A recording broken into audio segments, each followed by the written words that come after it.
morning.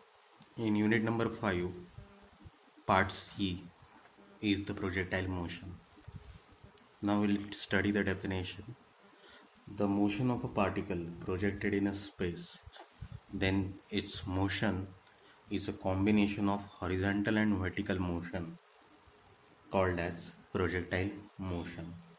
In projectile motion, wind resistance, then curvature and rotation of earth which affect the actual path will be neglected. Also, we assume g value as a constant.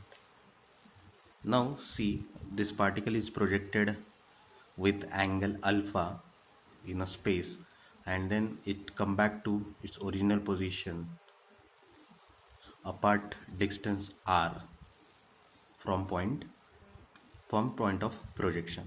This is called as point of projection, this is called as point of landing. Now some important terms. So first term is time of flight. It is the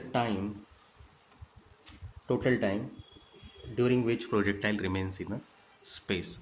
So it is the total time during which projectile remains in a space, and t is equal to 2u sine alpha by g.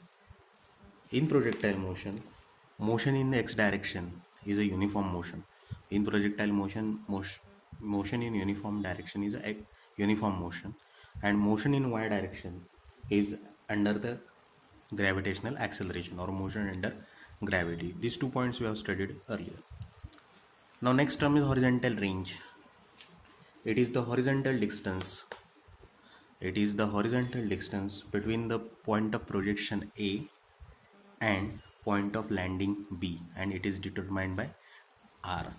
It is the horizontal distance between point of projection A and point of landing point B, known as horizontal range, and it is determined by formula u square sine 2 alpha by g.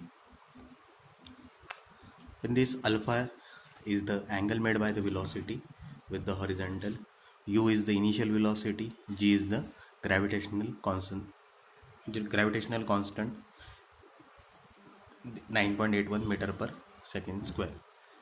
Now maximum height. It is vertical distance between